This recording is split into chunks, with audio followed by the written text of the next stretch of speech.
ಈ artificial intelligence ಅನ್ನೋದು ಇದೀಗ ಎಲ್ಲಾ ಕ್ಷೇತ್ರದಲ್ಲೂ ಸಿಕ್ಕಾಪಟ್ಟೆ ಸದ್ದು ಮಾಡ್ತಿದೆ. ಮೊನ್ನೆಯಷ್ಟೇ ಎಐ ಟೆಕ್ನಾಲಜಿಯನ್ನ ವೈದ್ಯಕೀಯ ಕ್ಷೇತ್ರದಲ್ಲಿ IVF ಮಗು ಜನನ ಪ್ರಕ್ರಿಯೆಗೆ ಬಳಸಿಕೊಳ್ಳಲಾಗಿತ್ತು. ಇದೀಗ ಎಐ ತಂತ್ರಜ್ಞಾನದಿಂದ ಸಿನಿಮಾವನ್ನೇ ರೆಡಿ ಮಾಡಿದ್ದಾರೆ. ಎಸ್, ಸ್ಯಾಂಡಲ್ವುಡ್ನಲ್ಲಿ ಇಂಥದ್ದೊಂದು ವಿನೂತನ ಪ್ರಯತ್ನ ನಡೆದಿದೆ. ಇದರ ಬಗ್ಗೆ ಕಂಪ್ಲೀಟ್ ಡೀಟೇಲ್ಸ್ ಕೊಡ್ತೀವಿ. ಅದಕ್ಕೂ ಮೊದಲು ಬಾಸ್ ಟಿವಿ ಕನ್ನಡ ಚಾನೆಲ್ನ ಸಬ್ಸ್ಕ್ರೈಬ್ ಮಾಡಿ, ಬೆಲ್ ಐಕನ್ ಕ್ಲಿಕ್ ಮಾಡಿ.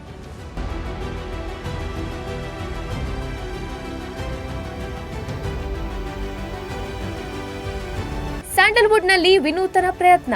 ತೆರೆಗೆ ಬರ್ತಿದೆ ವಿಶ್ವದ ಮೊದಲ ಎಐ ಸಿನಿಮಾ.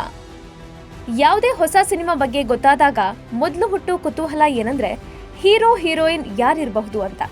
ಆದ್ರೆ ಈ ಎಐ ಸಿನಿಮಾದಲ್ಲಿ ಯಾವ ನಟರೂ ಕೂಡ ಭಾಗಿಯಾಗಿಲ್ಲ. ಸಿನಿಮಾದಲ್ಲಿ ಬರುವ ಪ್ರತಿ ಪಾತ್ರ, ಅವುಗಳ ಸಂಭಾಷಣೆ, ಸಂಗೀತ ಸಂಯೋಜನೆ, ಛಾಯಾಗ್ರಹಣ, ಸೌಂಡ್ ಡಿಸೈನ್, ಹಿನ್ನೆಲೆಯಲ್ಲಿ ಬರುವ ಸ್ಥಳಗಳು, ಕಲರಿಂಗ್, ಡಬ್ಬಿಂಗ್ ಹೀಗೆ ಎಲ್ಲ ಕೆಲಸವನ್ನು ಆರ್ಟಿಫಿಷಿಯಲ್ ಇಂಟೆಲಿಜೆನ್ಸ್ ಸಹಾಯದಿಂದ ಮಾಡಲಾಗಿದೆ. 95 ನಿಮಿಷ ಅವಧಿಯ ಈ ಸಿನಿಮಾದಲ್ಲಿ 12 ಹಾಡುಗಳಿವೆ. ನರಸಿಂಹಮೂರ್ತಿ ಈ ಸಿನಿಮಾದ ನಿರ್ದೇಶಕ ಹಾಗೂ ನಿರ್ಮಾಪಕರಾಗಿದ್ದಾರೆ. ಇವರು ಮೂಲತಃ ಬೆಂಗಳೂರಿನ ಬಾಗಲಗುಂಟೆ ಆಂಜನೇಯ ದೇವಾಲಯದ ಅರ್ಚಕರು ಅನ್ನೋದು ಮತ್ತೊಂದು ಹೆಮ್ಮೆ. ಇಡೀ ಚಿತ್ರದ ಎಐ ಕೆಲಸವನ್ನ ನೂತನ್ ಎಂಬುವರು ಮಾಡಿದ್ದಾರೆ. ಈಗ ಮೊದಲ ಪೌರಾಣಿಕ ನಾಟಕ, ಏಕಾಂಕ ನಾಟಕಗಳು ಅಲ್ಲಿಂದ ಬಂದು ಸಿನಿಮಾ ಬಂದು ನೆಗೆಟಿವ್, ಸೆಲ್ಯಾಡು, ಈ ಡಿಜಿಟಲ್ ಬಂದಿದೆ. ಮುಂದೇನು ಹೋಗ್ತದೆ ಇದು ಕೊನೆಯಲ್ಲ. ಇದಾದ್ಮೇಲೆ AG ಅಂತದೆ, ಆರ್ಟಿಫಿಷಿಯಲ್ ಜೀನಿಯಸ್ ಇಂಟೆಲಿಜೆನ್ಸ್ ಅದೇ, ಅದು ಇನ್ನೂ ಇದಕ್ಕಿಂತ ಬರೋಡದೆ. ನಾವು ಅದರಿಂದ AG ಮಾಡಿ ಸಂಪೂರ್ಣವಾಗಿ ಏಯಿಂದನೇ ಮಾಡಬೇಕು ಅಂತ. ಅದು ವಾಯ್ಸ್ ಸ್ವಲ್ಪ ಅಂದು ಹಾಡು ಚೆನ್ನಾಗಿ ಬಂತು, ಸೀನ್ ಬಂದಾಗ ವಾಯ್ಸ್ ಸ್ವಲ್ಪ ಲ್ಯಾಗ್ ಆಯಿತು, ಹೋಗಲು ಆ ಥರ ಲ್ಯಾಗ್ ಬಂತು. ಯಾಕಂದ್ರೆ ಪ್ರಾಂಪ್ಟ್ ಸರಿಯಾಗಿಲ್ಲ, ಅದು ನಮ್ಮ ಲ್ಯಾಂಗ್ವೇಜ್ ಅರ್ಥ ಮಾಡೋದ. ಅವರು ನಮ್ಮ ನೂತನ ಹೇಳೋದು ಇಲ್ಲ, ಇದನ್ನ ಬೇರೆ ಡಬ್ಬಿಂಗ್ ವಾಯ್ಸಿಂದ ಮಾಡಿಸ್ಬಿಟ್ಟು ಮಾಡೋಣ ಅಂತ ಮಾಡೋದು. ಇಲ್ಲ, ಈಗ ಹೆಂಗಿದ್ರು ಹಂಗೆ ಇರಲಿ, ಏನೇ ನ್ಯೂನಿಂದ ಬಂದು ಒಪ್ಕೊಳ್ಳೋಣ, ಕಷ್ಟ ಆಯ್ತು ನ್ಯೂನ್ಯತೆ ಇದೆ ಅಂತ ಒಪ್ಕೊಳ್ಳೋಣ, ಸಂಪೂರ್ಣ ಏರಿ ಅಂತ ಹೇಳಿದ್ರು, ಅವರು ಒಪ್ಕೊಂಡ್ರು. ಅಂದಹಾಗೆ ಈ ಸಿನಿಮಾ ಹೆಸರು ಲವ್ ಯು. ಕೇವಲ 10 ಲಕ್ಷ ರೂಪಾಯಿ ಬಜೆಟ್ನಲ್ಲಿ ಲವ್ ಯು ಸಿನಿಮಾ ನಿರ್ಮಾಣವಾಗಿದೆ. ಈ ಸಿನಿಮಾಗಾಗಿ 6 ತಿಂಗಳು ಕೆಲಸ ನಡೆದಿದೆ. ಈಗಾಗಲೇ ಲವ್ ಯು ಸಿನಿಮಾದ ಬಹುತೇಕ ಕೆಲಸಗಳು ಪೂರ್ಣಗೊಂಡಿದೆ. ಸೆನ್ಸಾರ್ ಬೋರ್ಡ್ ಕೂಡ ಚಿತ್ರಕ್ಕೆ ಗ್ರೀನ್ ಸಿಗ್ನಲ್ ನೀಡಿದೆ.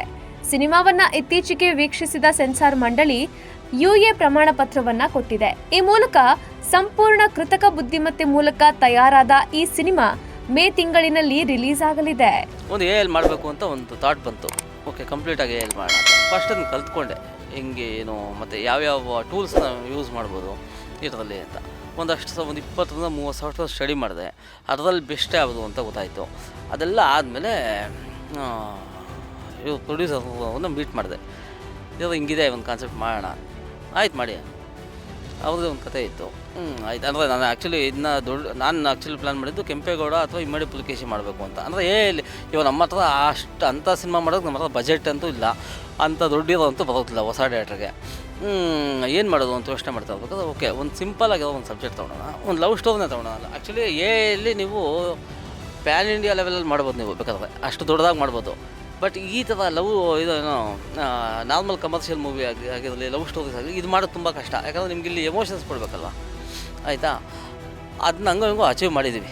ಈಗಾಗಲೇ ಜಗತ್ತಿನ ಅನೇಕ ಚಿತ್ರರಂಗಗಳಲ್ಲಿ, ಸಿನಿಮಾಗಳ ವಿವಿಧ ವಿಭಾಗಗಳಲ್ಲಿ ಆರ್ಟಿಫಿಷಿಯಲ್ ಇಂಟೆಲಿಜೆನ್ಸ್ ತಂತ್ರಜ್ಞಾನವನ್ನ ಬಳಸಿಕೊಳ್ಳಲಾಗ್ತಿದೆ. ಆದರೂ ಸಂಪೂರ್ಣವಾಗಿ ಎಐ ಮೂಲಕವೇ ಇಡೀ ಸಿನಿಮಾವನ್ನ ನಿರ್ಮಿಸುವ ಸಾಹಸ ಎಲ್ಲಿಯೂ ನಡೆದಿರಲಿಲ್ಲ. ಆದರೆ ಇದೇ ಮೊದಲ ಬಾರಿಗೆ ಕನ್ನಡದಲ್ಲಿ ಸಂಪೂರ್ಣ ಎಐ ತಂತ್ರಜ್ಞಾನವನ್ನೇ ಬಳಸಿಕೊಂಡು ಲವ್ ಯು ಸಿನಿಮಾವನ್ನ ತಯಾರಿಸಲಾಗಿದೆ. ಒಟ್ನಲ್ಲಿ ಲವ್ ಯು ಸಿನಿಮಾ ವಿಶ್ವದ ಮೊದಲ ಕೃತಕ ಬುದ್ಧಿಮತ್ತೆ ಆಧಾರಿತ ಚಲನಚಿತ್ರ ಎಂಬ ಹೆಗ್ಗಳಿಕೆಗೆ ಪಾತ್ರವಾಗಿದೆ.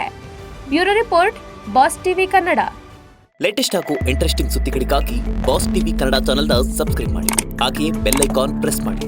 ಇದರ ಜೊತೆಗೆ ಫೇಸ್ಬುಕ್, ಇನ್ಸ್ಟಾಗ್ರಾಮ್, X ನಲ್ಲೂ ಮಿಸ್ ಮಾಡದೆ ಫಾಲೋ ಮಾಡಿ.